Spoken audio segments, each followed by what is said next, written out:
હે guys, welcome to my new blog. તો તમને થંબનેલ અને ટ્રેલર તમને ખબર પડી ગઈ છે કે આપણે સૌરાષ્ટ્ર હોળી સમાજ ટુર્નામેન્ટ ક્રિકેટ એનું આયોજન કરેલું હતું. તો આપણે ગઈ રાતે ગઈ નાઇટમાં આપણે ક્રિકેટ પ્રેક્ટિસ કરવા માટે ગયેલા હતા. તો પ્રેક્ટિસ તો થઈ ગઈ છે અને કાલે એટલે કે તારીખ 29 તારીખે આપણે લાઈવ ક્રિકેટ ટુર્નામેન્ટ છે સૌરાષ્ટ્ર હોળી સમાજ.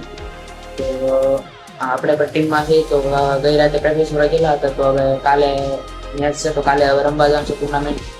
તો કાલે અંદાજે લગભગ ટાઈમ તો 6 વાગ્યાનું કીધું હતું, પણ તોય તે કદાચ એડજસ્ટ થાય તો ન થાય. પણ આપણે મેચ છે એ ફાઇનલ છે કે સૌરાષ્ટ્ર કોળી સમાજમાં આપણે 12 ટીમો આવે. એમાં 12 આપણી 12 જ આવે. એમાંથી આપણે ગ્રુપ પાડેલો હોય એ રીતે રમવાનું હોય. તો પ્રેક્ટિસ કરી આવ્યા. તો હવે ડાયરેક્ટ આપણે મેચ રમવા માટે ઉતરવાનું છે. તો મારું ટી શર્ટ તો આવી ગયેલું છે. હું તમને પેલા ટી શર્ટ બતાવું. ખોડલ કૃપા 11 આ છે લોગો ક્રિકેટ ટુર્નામેન્ટ. તો ટી શર્ટ તો કાલે રાતે જ આવી ગયું હતું અને રમભાઈ ગયા પછી. અને મારો જર્સી નંબર આવ્યો છે અને બતાવું પેલા. હા, એ જે છે ને એમાં થોડીક મિસ્ટેક છે. એમાં પેલા ક્રિકેટ ગ્રુપમાં ખબર હોય તો પેલા આપણે બધા પ્લેયરના નામ અને ફોટા બનાવે છે. એમાં નામ અને ફોટા બનાવવાના હું તમને આગળ બતાવું.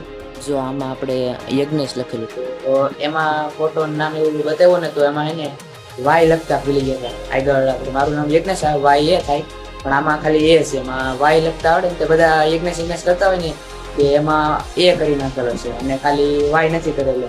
કે એકદમ ફોટો જોયો એ રીતના હતું, પણ પછી ટી શર્ટ થઈ ગયું ને પછી મને ખબર પડી કે એ આવેલો છે. મને તો ખબર નથી ગ્રુપમાં આવે મેસેજ, એટલે મેં કાંઈ જોયો નતો. મેં રેડી હોય પછી મેં કીધું હાલો હાલ છે આપણે જે એવું હોય આપણે ક્રિકેટના દિવસે પહેરવાનું હોય ખાલી ટુર્નામેન્ટ હોય. મેં કીધું કાંઈ વાંધો નહીં. તો પેલા પ્રેક્ટિસનો વિડીયો જોઈ લો પછી આપણે બીજી વાત કરીએ.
મિત્રો જોઈ લીધો વિડીયો. તો આવી રીતે આપણે ક્રિકેટ ટુર્નામેન્ટ છે અને 29 તારીખે ક્રિકેટ ટુર્નામેન્ટ છે સુરત.